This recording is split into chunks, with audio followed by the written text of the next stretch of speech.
It was night. The same night as always. Dark, silent, broken only by the mechanical sound of the ceiling fan spinning and the cold glow of a phone screen lighting up Pietro's tired face. It had been nearly 6 months since Paola left, and even though time had passed, the pain remained, untouched, as if every second away from her was a blade slowly twisting in the same spot in his chest. Pietro was no longer the same. His laughter had vanished, his friends said he was unrecognizable, and even his family had stopped trying to cheer him up.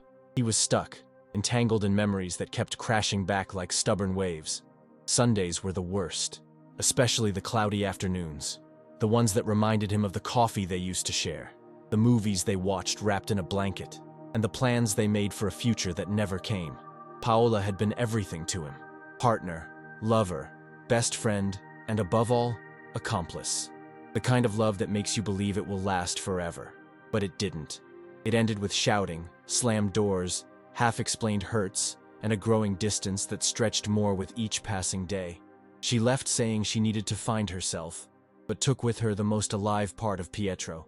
Since then, he had floated between failed attempts to move on and quiet relapses into her social media, now deactivated.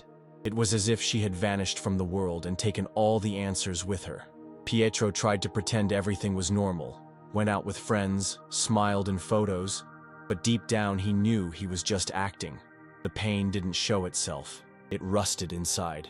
Until one sleepless night, scrolling through random stories and meaningless likes, a different profile appeared on his timeline. Paloma Rocha, a woman who seemed straight out of a dream. Long dark hair, a captivating smile, sensitive captions laced with witty humor. She wasn't just beautiful, she was magnetic. And even though the profile seemed new, with few posts, something in her gaze felt familiar. Pietro scrolled through the feed with curiosity, read every caption closely, and before he realized it, he was already following her. Paloma followed only a few people, but her content was captivating. She wrote about French films, old songs, anxiety, self-love, and longing. It was as if every word was tied to something Pietro needed to hear, or maybe wanted to hear. He left a comment on one of her posts, something simple, just to see if she would reply. And she did. Quickly, kindly, playfully. In the days that followed, they started messaging each other. At first, it was lighthearted exchanges, movie recommendations, jokes about Instagram's algorithm, little rants about insomnia. But soon, the conversations grew deeper. Paloma spoke about emotions with rare fluency. She seemed to know exactly what to say to comfort him, to make him laugh, to draw out confessions he hadn't even shared with his closest friends. It was as if she had an emotional map of him.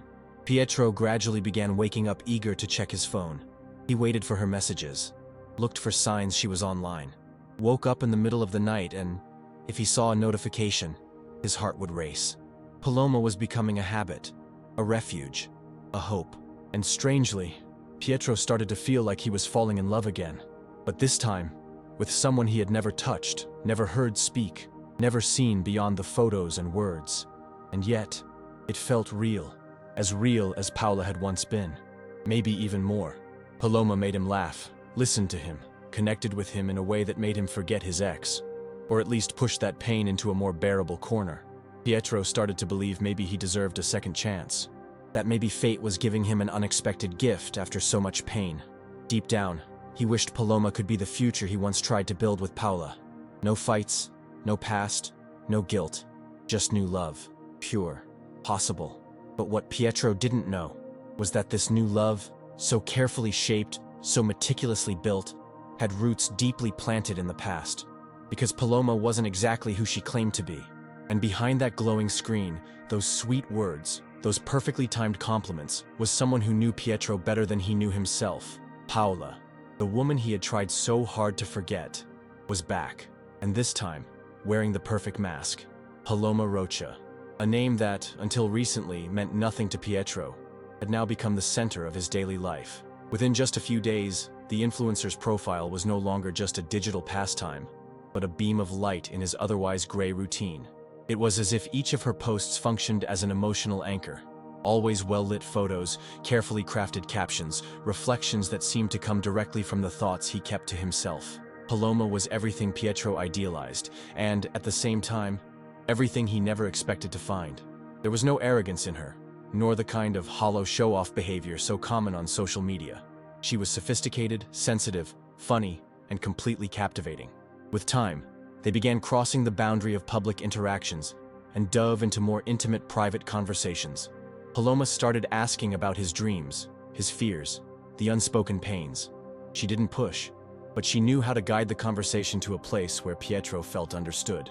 When he mentioned his insecurities, she said she admired men who had the courage to feel.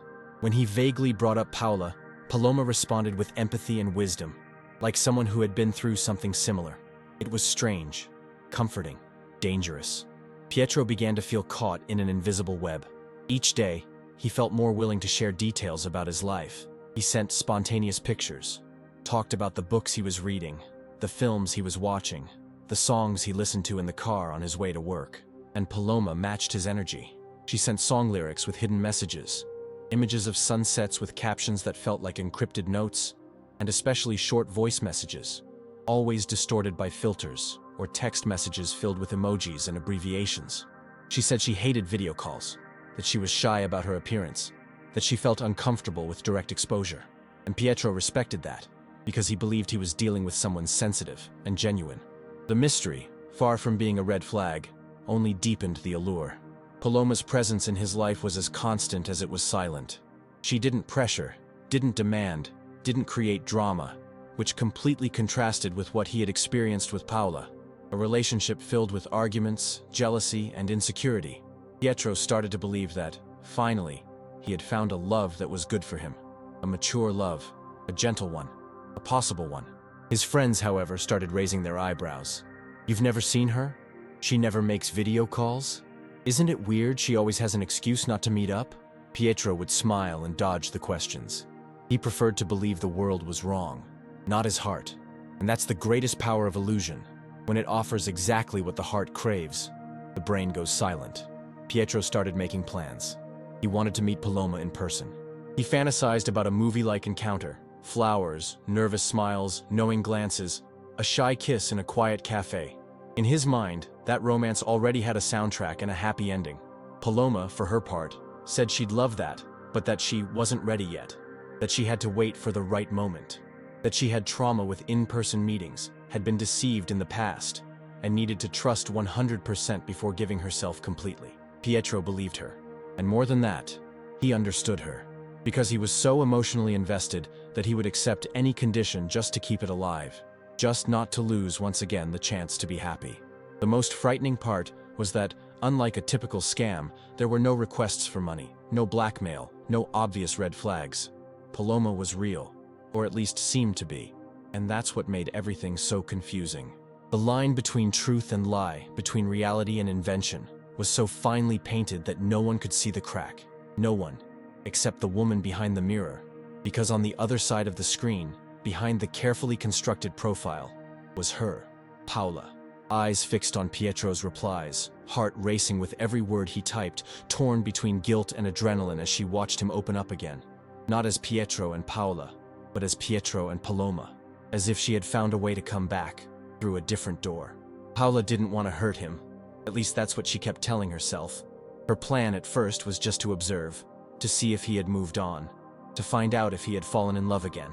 But when she realized Pietro was still drawn to the same words, the same expressions, the same ideas, she began to believe that maybe, just maybe, there was still a chance. But it was a chance built on a lie.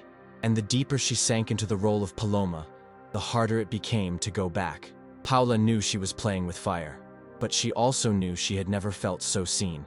For the first time, Pietro was truly listening to her, even without knowing it was her, without the name, the face, the past that had wounded them so deeply. It was cruel, it was unfair, but it was the only way she had found to reconnect with the man she had loved, and perhaps still loved. And Pietro, ever more involved, had no idea that the perfect romance he was building with Paloma was, in fact, a reflection of everything he had once lived with Paola. Only this time, without the fights, without the trauma, without the mistakes, at least, for now. Pietro's mornings started to change. The first gesture of the day was no longer turning off the alarm or making coffee. It was picking up his phone and checking for a notification. And invariably, It was there. A good morning message with some poetic phrase, a photo of the sky through the window, or a short voice note from Paloma, filtered and distorted, yet sweet, affectionate, almost hypnotic. It was as if every word she sent had been crafted to pierce directly into his vulnerabilities. There were no demands, no intrusions, no pressure. Paloma was gentle. She was calm. And yet, she knew exactly what to say to make his heart race. Pietro, who had always struggled to open up emotionally to new people, began to share secrets. Real secrets. He talked about his childhood, his traumas, his abandoned dreams, the pain he felt when he lost his father, his insecurities about his appearance, the moments when he thought he wasn't good enough for anyone. Paloma listened, and more than that, she embraced it. She responded with words that never felt generic, but instead tailor-made, as if she knew exactly where it hurt and how to touch without hurting. That disarmed him, and made him feel understood like never before. The conversations flowed like a slow, deep river. Sometimes they talked for hours on end. Sometimes they spent entire nights exchanging long texts, like modern-day letters. At times, Pietro would stop and ask himself, how is it possible to connect so deeply with someone I've never seen in person? And he would answer himself, because it's real. I feel it's real. And maybe it was. Maybe it didn't matter that Paloma only existed on screens. What mattered was that she was present, far more present than anyone else had been in a long time. Paloma said things that shook him. Things like, I wish I'd met you before your wounds. Or, there's something in you that makes me believe love can work. Pietro didn't know how to respond to such honesty. At the same time, he felt relieved, because Paloma didn't seem interested in games. She didn't play hard to get. She didn't disappear to create longing. She was there, daily, with consistency and tenderness. Pietro started to feel he could trust. He began to imagine possible futures. He pictured trips, holding hands on walks, bookstore dates, kisses in the rain. The physical absence seemed less important in the face of such intense emotional presence.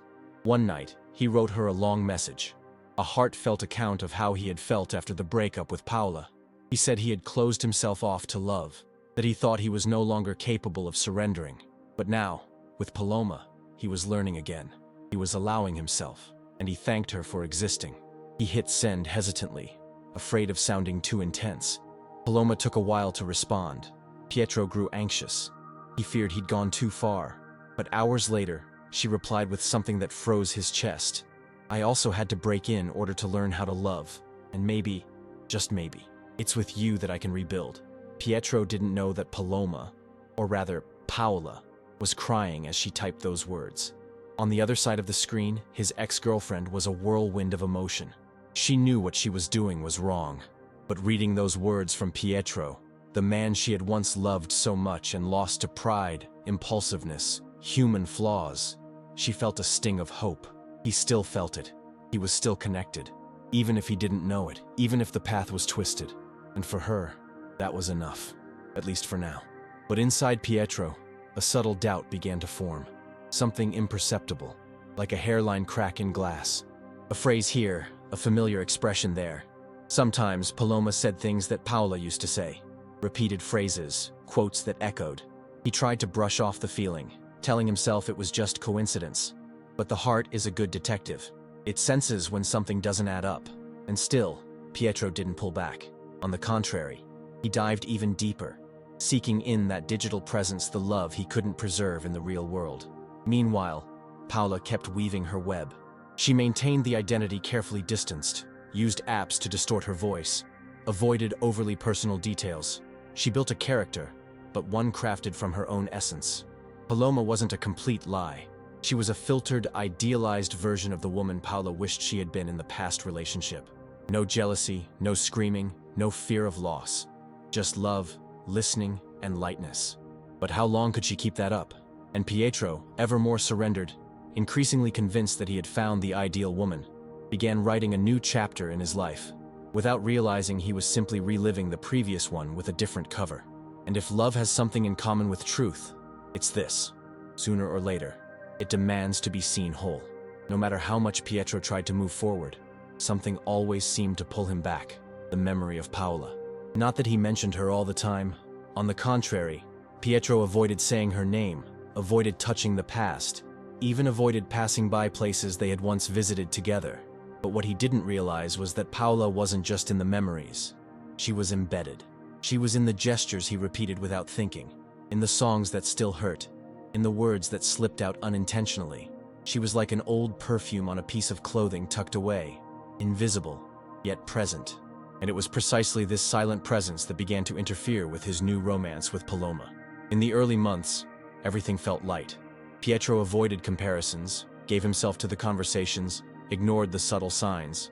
But over time, he started to notice something odd. Paloma spoke in a way that was eerily similar to Paola, not in everything, but in subtle details. The way she used certain expressions, how she said, "I'm afraid of getting too attached," or when she referenced movies that only Paola liked.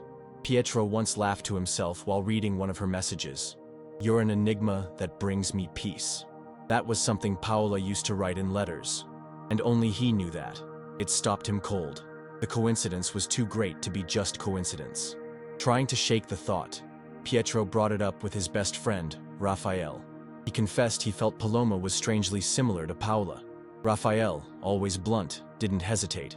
"What if it is her?" Pietro laughed. It seemed impossible. Paola had vanished.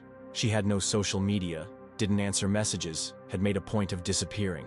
The idea that she would create a fake profile just to get close to him was absurd, wasn't it? Raphael pressed on. "What if she's doing this to see if you still feel something?" Pietro fell silent.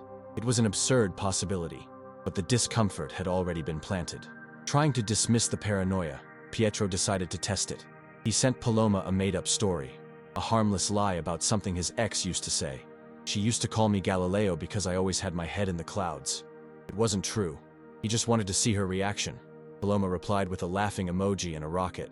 Then, "You still live on the moon, don't you?" That caught him off guard. She had repeated the nickname, a nickname that never existed, one he had just invented as a test. That was too much of a coincidence. Still, Pietro tried to rationalize. Maybe Paloma was just intuitive. Maybe she was simply on the same emotional frequency. But the more he thought about it, the more similarities he found. One day he mentioned his favorite dessert, banana cinnamon pie. Paloma replied, "With warm syrup, like the one from that place you used to go with your mom?" Pietro didn't remember ever telling her that. Only Paola knew. And that chilled him to the bone. Then began the internal conflict. Pietro felt torn between growing passion and growing suspicion. On one hand, he loved talking to Paloma. He felt she understood him, that there was something real there. But on the other, the thought that he might be falling for a ghost from the past began to corrode his certainty. He wondered, what if I'm in love with a phantom?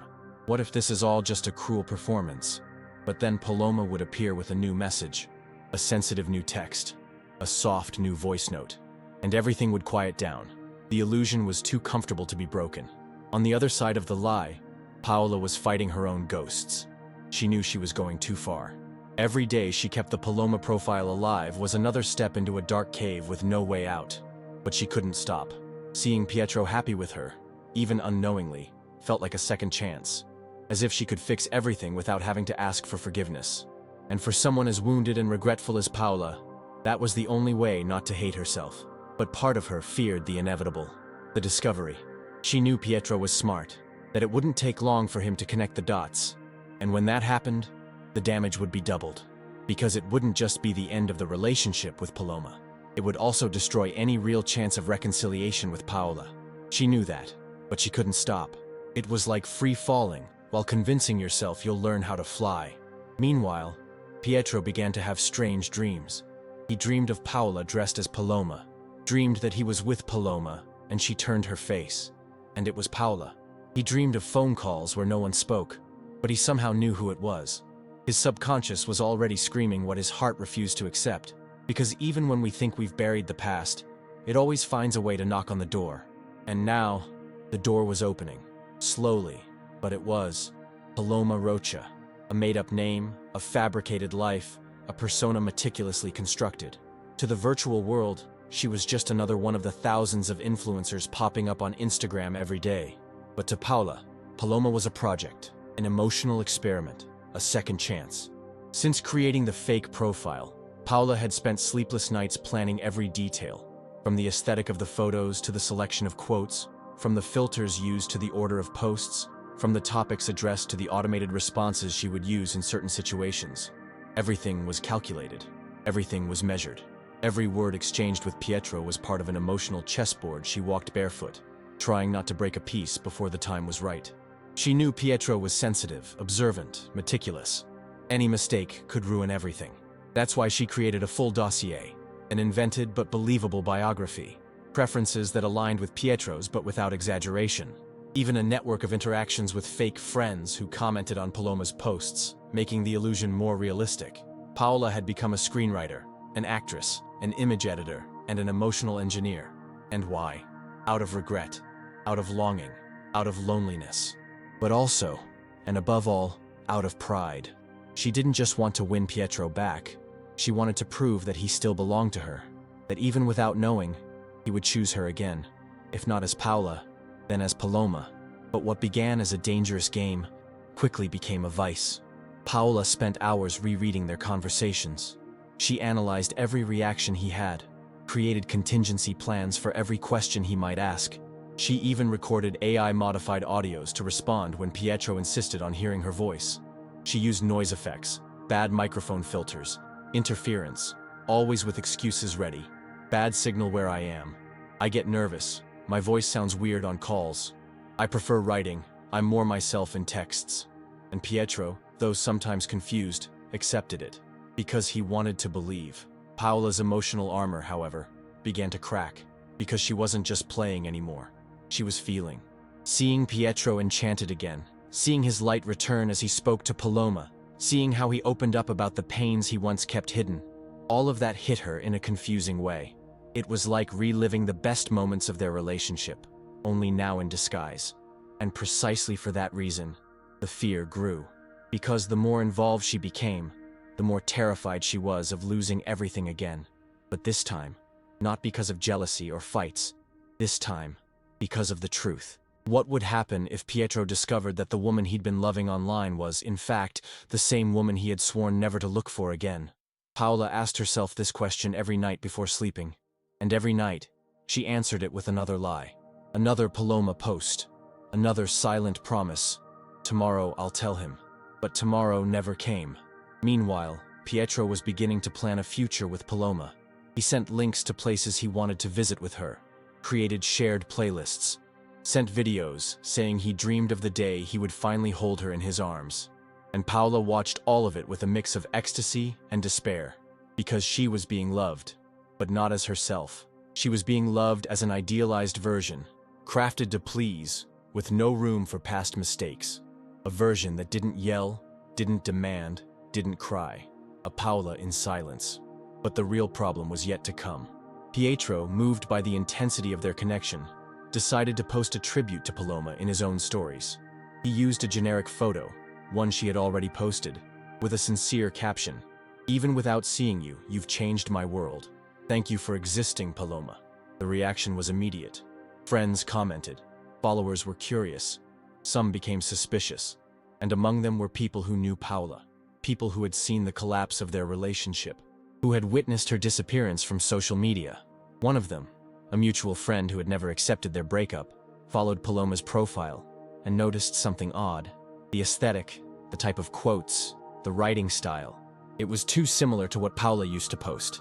Way too similar.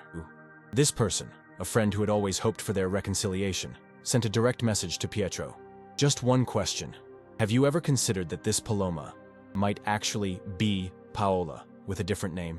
The question, seemingly simple, hit hard.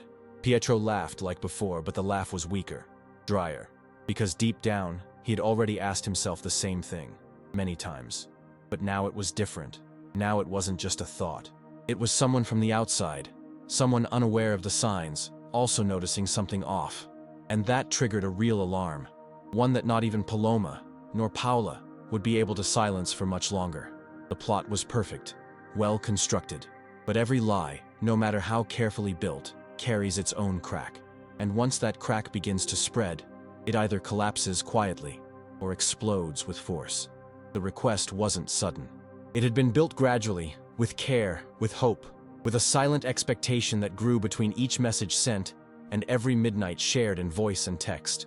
Pietro, more and more in love, was no longer content with emojis, words, and filtered audios. He wanted to see Paloma. He needed to. Not out of distrust, at least not consciously, but out of the need for closeness. He was too deeply involved to keep living that romance only through screens. So, on a Saturday afternoon, after rereading a message in which Paloma said she admired him, even in his silences, he wrote, "Meet me. It doesn't have to be anything grand. I just want to see you for real." The reply didn't come right away. The scene indicator appeared. Time passed. Minutes turned into hours. Pietro thought about deleting the message, thought about pretending not to care, but his heart was beating too fast. When the response finally came, it was sweet. "I really want to, but I need to prepare myself. I'm more insecure than I seem, you know?" Pietro understood, or rather, he wanted to understand. He said he would wait, that he respected her timing, but he proposed a date. Thursday, 5 days away, a quiet cafe in a peaceful part of town, a place with no pressure. Just a simple meeting between two people who had only loved each other through screens. Paloma, or Paola, hesitated, but agreed. "Thursday, I'll be there, I promise." Over the next few days, Pietro lived like a man in love for the first time. He smiled for no reason, listened to old songs with new meaning, picked out his outfit in advance, even rehearsed what he would say. He fantasized about her smile when she saw him, wondered if she'd hug him or be shy, imagined what her perfume would be like, if her real voice would sound like the audios she sent. He was nervous, but the good kind of nervous. A nervousness filled with hope. Paola, on the other hand, lived in growing panic. She never thought the lie would go this far. She had fooled herself into thinking she could maintain it indefinitely. But now, the truth had a time and place. She tried to think of alternatives. Considered hiring an actress, a random lookalike, to play Paloma for an hour. Even created a fake email to try to cancel without seeming cowardly. But she gave up. She knew that if she backed out now, Pietro would become suspicious, and the entire castle would collapse. On the morning of the meeting, Paola woke before sunrise. She sat on the bed, hugged her knees, and stared at the floor for hours.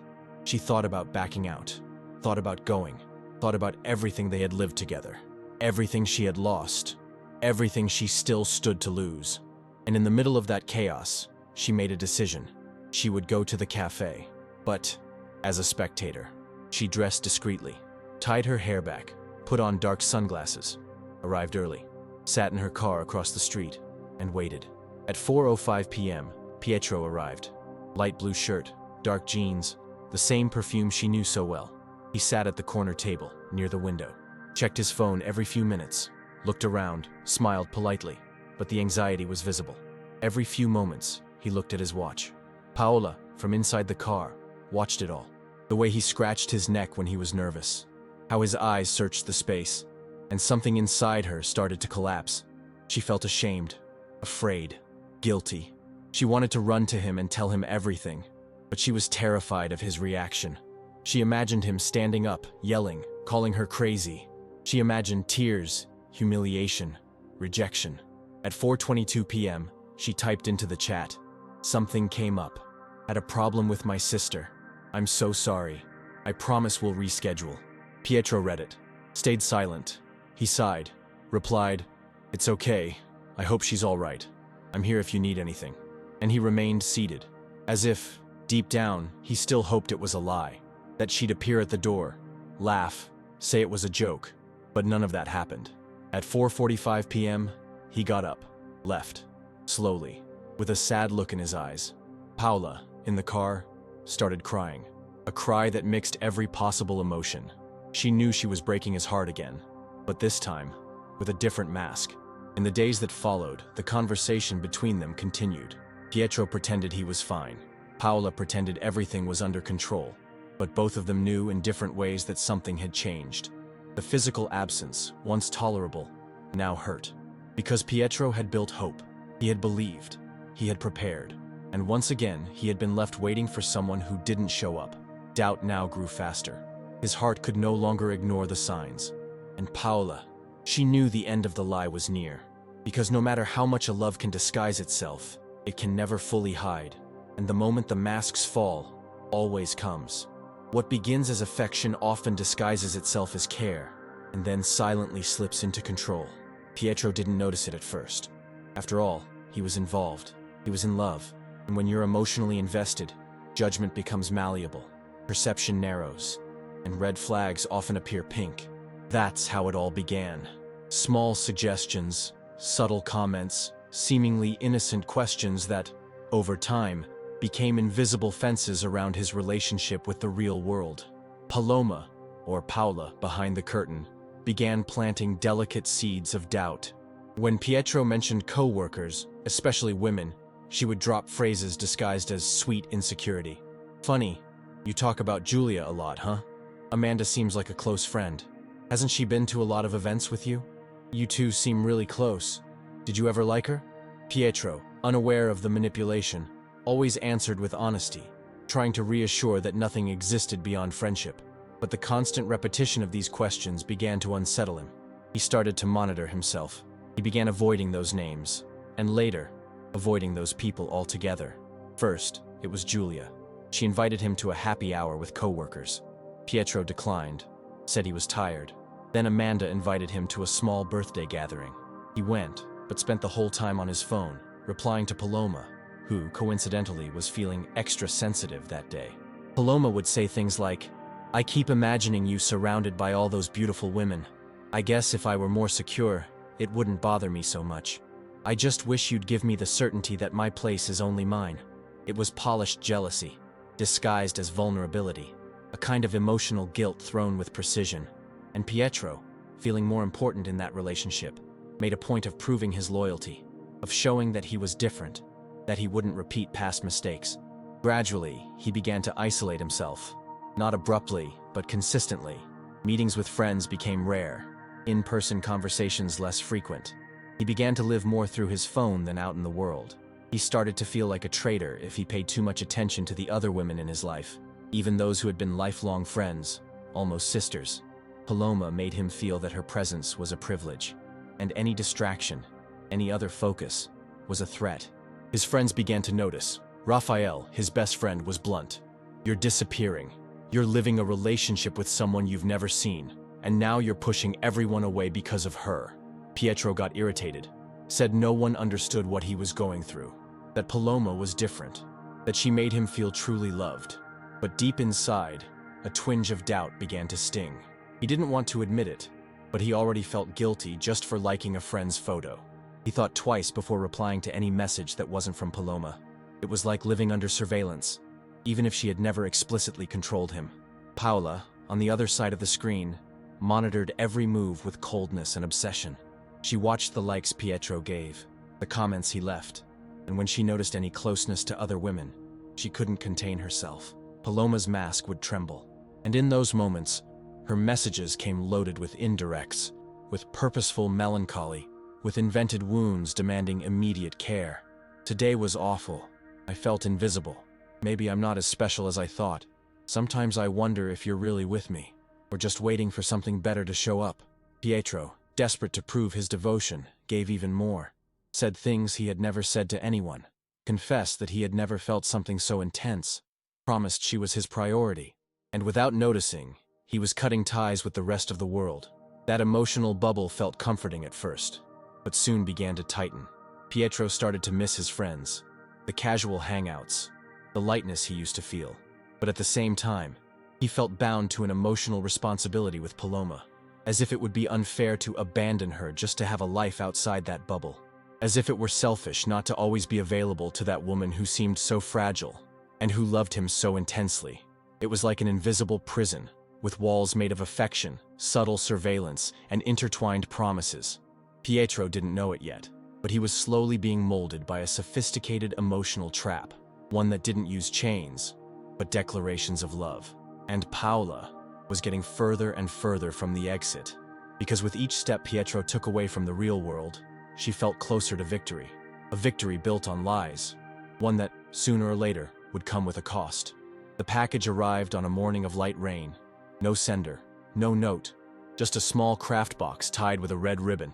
Pietro found it odd, but the name was there, written in cursive on the label stuck to the side. "For you, in my own way."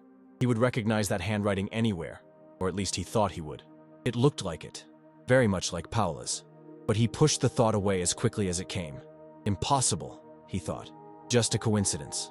When he opened the box, he found something simple, yet full of meaning. A handcrafted keychain with the image of a constellation. On the back, engraved in delicate relief, was a phrase, "I would choose you even in your hardest versions." Reading it, Pietro froze. That sentence wasn't common. It wasn't the kind you found on t-shirts, in Instagram quotes, or pre-made messages. It was something Paola used to say, a phrase she used to whisper in his ear when he felt insecure, when he thought he was too much, when he believed he was hard to love. It was her emotional signature, something intimate, personal, impossible to be replicated by chance. For a few seconds, Pietro stared at the keychain like he was facing a ghost. The constellation was Gemini, his zodiac sign, but also Paola's. Another intimate detail, one that only someone who knew him deeply would remember. He turned the gift over in his hands, looked again at the box, searched for any indication of a store, a label, a brand. Nothing, just the gift, and the feeling of being watched, of being touched by someone who claimed to be far, but was clearly close. It was inevitable. He messaged Paloma. "Did you send me a gift?" The reply took longer than usual, almost 2 hours. "I did. I wanted to surprise you. Did you like it?" It was a simple response, maybe convincing. But for Pietro, it was no longer enough. He pressed further. "Did you make it yourself?" "I bought it from a handmade store. It reminded me of you. Do you know that phrase? I found it online. I thought it was beautiful." But Pietro knew. That phrase wasn't online. That phrase was theirs. A code, an inkless tattoo, a piece of a story only two hearts could share. That was the moment something inside him changed. It wasn't just mild suspicion anymore. It was a living discomfort, a tension that could no longer be ignored. He began rereading old messages, reviewed all conversations with Paloma, looked for patterns, expressions, slang, anything that could link her to Paola. Meanwhile, behind the screen, Paola was silently panicking. She knew she'd made a mistake, knew that phrase was dangerous, but she couldn't resist. She thought it would be a subtle gesture, something symbolic, a proof of love that might go unnoticed. But it didn't. And now, watching the time between Pietro's last scene and the absence of a reply, she knew she had planted the seed of collapse. What once was a well-balanced game now trembled at every edge. Pietro, alone in his room, felt his head spinning. He started remembering other phrases, mannerisms, little signs that, once ignored, now made sense. He began writing down names, cross-checking times, analyzing post patterns. And for the first time, he seriously considered the possibility that Paloma didn't exist. But his heart resisted, wanted to believe it was just paranoia, that he was being unfair, that he was too hurt to trust. At the same time, another part of him spoke clearly. If it's true, you're falling in love with the woman who hurt you the most. Again, that night was one of the longest. Pietro didn't sleep. He held the keychain in his hands, turning it between his fingers, reading and rereading the phrase. He thought about calling, about confronting, but he chose something more subtle. The next day, he would send an ambiguous message, coded, something only Paola would understand. If Paloma responded correctly, the truth would come out. Paola, meanwhile, didn't know what to do. She was scared, shaken, regretful, but still desperately hopeful. She believed she could save everything if she kept the act going just a little longer. But the stage was already shaking, and the curtain was about to fall. When doubt turns into obsession, there's no room left for peace. Pietro woke up with a racing heart, as if he'd run a marathon through the maze of his own nightmare. The phrase on the keychain, Paloma's rehearsed answer, the impossible coincidence. Everything screamed at him. He needed to know, needed the truth. And deep down, he already feared what he'd find. That's when he decided to tell everything to Raphael, his best friend, his brother not by blood, but by life. Raphael was blunt, practical, and he would never let a friend dive headfirst into an abyss without at least helping him see the bottom first. Pietro scheduled a meeting at the same cafe where they'd always met since college. When he arrived, his eyes gave it away. He could no longer hide. Raphael listened in silence as Pietro poured out every coincidence, every phrase, every shift in behavior. And at the end, locking eyes, he simply said, "We're going to find out." Raphael knew a guy from their IT classes, someone who now worked in cybersecurity. A discreet genius who lived on the edge between legal and not so legal, but had a loyal heart when it came to protecting friends from emotional traps. Less than 2 hours later, Pietro and Raphael were sitting in a small apartment downtown. Closed windows, computers humming, lines of code scrolling by. Pietro handed over Paloma's profile link, chat screenshots, voice messages, even the shipping info from the mysterious gift. The guy, named Ottavio, but known as Tavim, typed with surgical precision. No reaction, just focus. Throughout the process, Pietro swayed between anxiety and denial. He kept saying things like, maybe she just bought from a store Paola liked. Maybe it's just a weird coincidence. The universe plays tricks. But Raphael looked at him with quiet firmness and said, the universe doesn't write in your ex's handwriting, bro. The truth came faster than expected. Tavim tracked the IP addresses used to log into Paloma's profile. There was a pattern. Most connections came from the same neighborhood where Paola lived, but that alone wasn't definitive. So Tavim cross-referenced login times with the metadata from the package order. That's when he found the first solid evidence. The gift order had been placed using a phone number linked to an old account of Paola's at a handmade goods store. It was all there: name, ID number, email. She had forgotten to create a new number. Forgotten? Or maybe subconsciously, she wanted to be found. The shock hit Pietro like an avalanche. The world stood still. Time lost its rhythm. He closed his eyes for a few seconds, trying to process it all. He feared he might explode, but what came instead was silence. A painful, heavy silence. Raphael placed a hand on his shoulder. You need to talk to her. For real. Without the mask. Pietro walked home. Alone. Refused a ride. He needed to think. Needed to walk inward before facing the storm waiting for him. With every step, the memories crashed in. Paola's laughter, the fights, the touch, the breakup, the feeling of abandonment. And now, the hidden reunion behind a fake profile. It was cruel. It was confusing. It was real. He was in love with a lie. But that lie had been built by the woman he once swore to love forever. Back home, he opened his laptop, opened the chat with Paloma, typed slowly, I need to see you. No more excuses. Now. She replied quickly. Did something happen? Yes. I know who you are. Across town, Paola dropped her phone. Her heart pounded. Her hands trembled. Her face went pale. There was no turning back. The truth had burst through the screen. The game was over. And now, all that remained was to face the consequences of a plan built with passion, but poisoned by deceit. Night fell like a sentence. The city remained alive outside, with horns blaring, laughter echoing in bars, hurried footsteps on wet sidewalks. But for Pietro and Paola, the world had shrunk. Now, there was only one place that existed, a quiet apartment on the 4th floor, with the lights off, the curtains closed, and the heart of a woman beating to the rhythm of an emotional crime about to be confessed. When the intercom buzzed, Paola didn't answer. She simply unlocked the building's front door, like someone who accepts their fate without negotiation. Pietro climbed the stairs slowly. Each step was a reckoning with his own story. There was no more room for illusion, nor for blind rage. What moved him now was an irrepressible desire to understand, to look her in the eyes and ask, why? Why do this? Why come back like this? Why not just say sorry, for real? And more than that, why did he still feel something? Paola opened the door. She looked different. Or maybe she looked the same, just stripped of the role of Paloma. No makeup, hair down, tired expression. The face of someone carrying weeks of deception and a lifetime of regret. They looked at each other for a few seconds that felt like years. Then, Pietro stepped in. The silence between them was deafening. He walked to the middle of the room and stopped. She closed the door gently. His eyes were red, but not from anger, from exhaustion. When he spoke, his voice was low. It was you all along. Paola nodded, tears already falling before she could even answer. Yes. Pietro sat down, hands clasped, breath heavy. Why, Paola? She tried to speak, but her voice failed. She sat across from him, lowered her head and finally said, because I never got over you. Because I ruined everything. And when I saw you trying to move on, I panicked. I created Paloma to see if you were still capable of loving me. He laughed.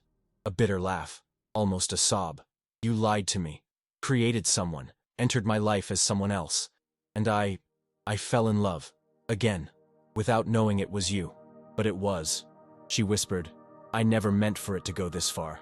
I just wanted to watch, to know how you were doing. But you started talking to me like before, and I got lost, because it felt so good. Like going back in time, without the mistakes, without the hurt." Pietro interrupted, "Without the truth." Paola wept. She didn't try to justify herself. She simply opened her chest. "I know it was wrong. I know I hurt you. But everything I said as Paloma, it was real. Every word, every feeling. It was me, yes, but the best version of me. The one I wanted to be for you, and failed to become." Pietro stood up, walked to the window, took a deep breath. "You knew I'd find out eventually." She nodded. "I knew. And still, I kept going. Because for a few days, I felt like you loved me again, even without knowing. And that gave me strength to exist, even if it was a lie." Silence returned. And after a while, Pietro said something she didn't expect. "You don't have to disappear, but I need time to breathe outside this illusion." She stood, walked up to him. "I understand. I just want you to know that I still love you, even if you never forgive me, even if you erase me from your life." He looked into her eyes. For a moment, he saw the Paola he had once fallen for, the woman who enchanted him, who broke him, who came back as a shadow, and revealed herself as both light and darkness. He didn't say he forgave her. He didn't say he'd return. But he didn't turn his back either. He walked away with his soul in shreds, but his heart beat with something greater. The truth had finally escaped its cage. And though the pain was inevitable, it was also liberating. Truth has the power to set you free, but also to crush you. Pietro spent the following days with a mind on the verge of collapse. He could no longer tell where the pain of betrayal ended and the memory of love began. He didn't know if he was hurt because Paola had deceived him, or because, even knowing that, there was still a part of him that couldn't stop loving her. It was as if his story had been hijacked by a script that wasn't his. As if the most intimate moments of the past few months were actually forged pages of a book he believed he was writing with honesty. Every notification on his phone triggered a spasm. Every time he heard the ping of a voice message, his stomach twisted. He no longer knew if the voice he was hearing belonged to Paloma or Paola. In truth, there was no difference anymore. Everything had melted into a shapeless mass of lies and emotion. The person who listened to him, who comforted him, who laughed at his jokes, who cried with his stories, was real, but real in a distorted way. A presence with a blurred face, an edited voice, an absent body. And that ambiguity was what hurt the most. Paola, on the other hand, vanished from all social media. She deleted the fake profile, disappeared from Instagram, sent no more messages. Her absence now hurt more than the lie itself, because even knowing the truth, Pietro had grown used to that constant presence. Losing it all at once was like being abandoned by the same person twice, and the second time hurt more, because now he knew everything, and still, he missed her. The psychological consequences began to manifest. Pietro lost his appetite, slept poorly, had nightmares. He revisited old conversations not as nostalgia, but as a desperate attempt to pinpoint when, exactly, he crossed the line between love and illusion. He searched for the exact moment when Paola, hiding behind Paloma, began to sabotage his right to the truth. And deep down, he felt humiliated, because in some way he had been manipulated, touched at his most vulnerable, steered like an emotional puppet in a cruel game of reconquest. The guilt ate away at him. But it wasn't guilt for loving Paola. It was guilt for still wanting to understand, for still wondering how she was doing.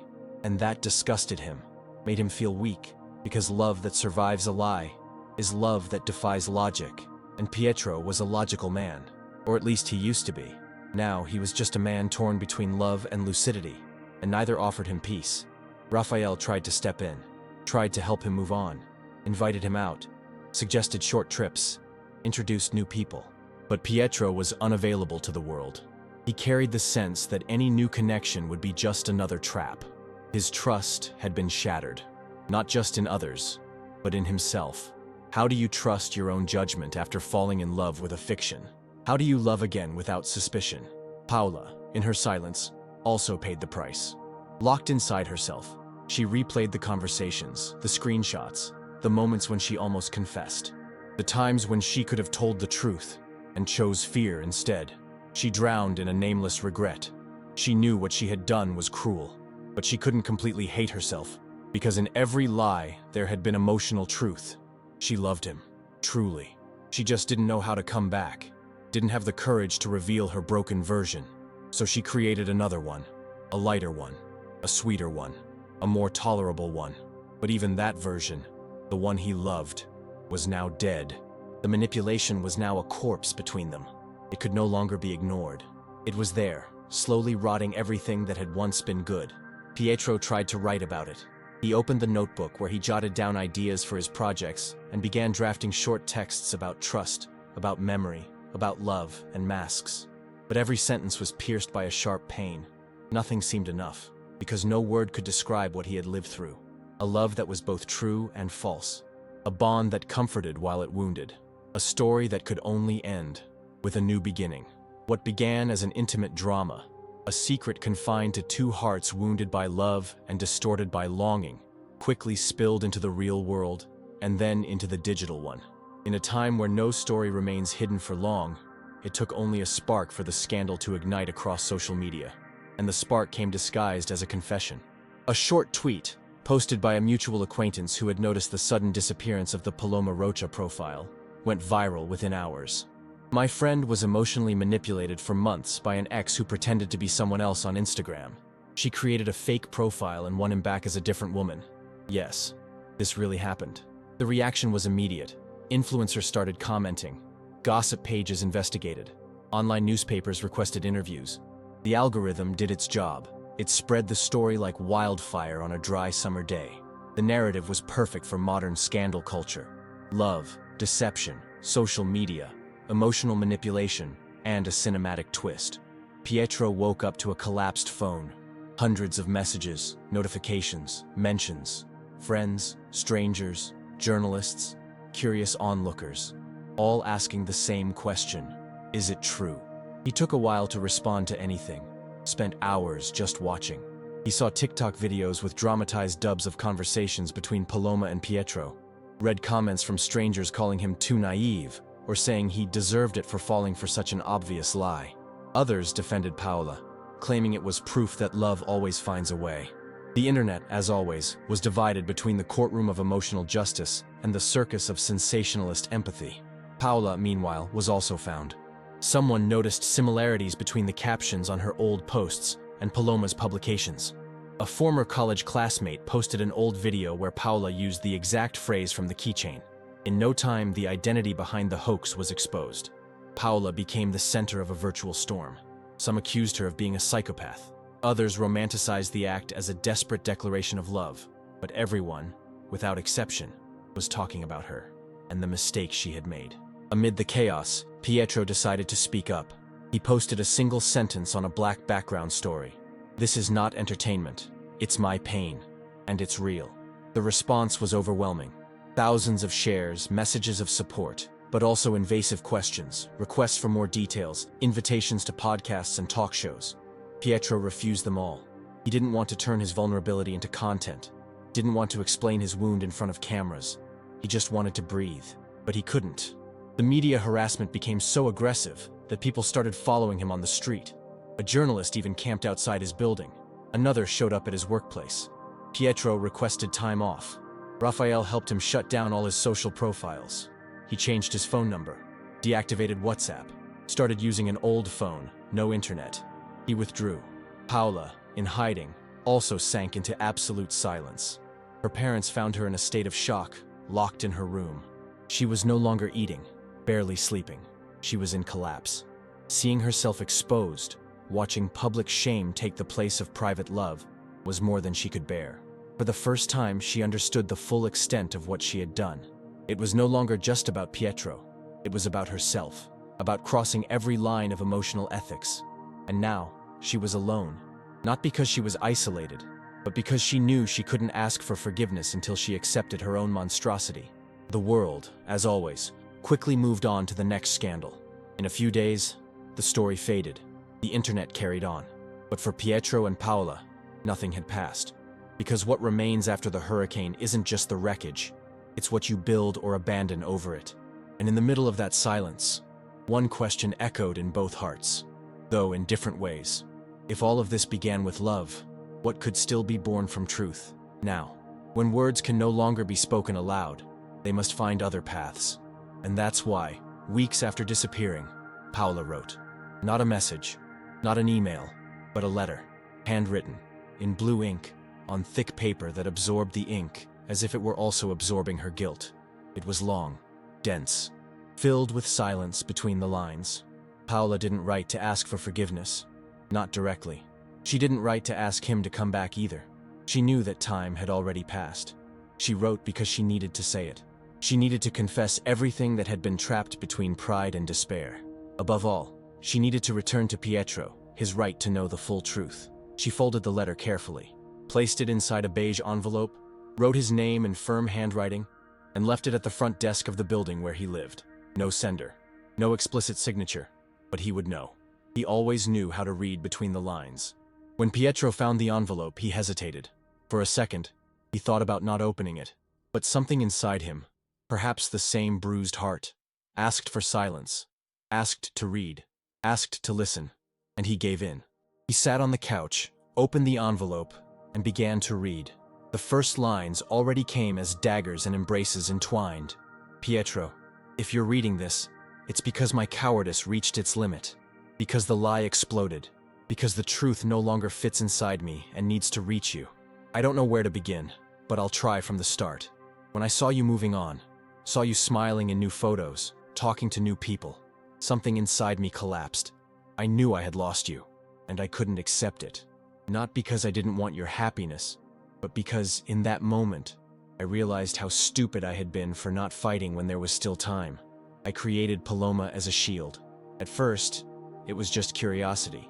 I wanted to see how you were, but when you started writing to me like you used to, I got lost. There was no plan, no malice, only a broken woman, desperate to be loved by you, even if through another skin. And I know it's monstrous.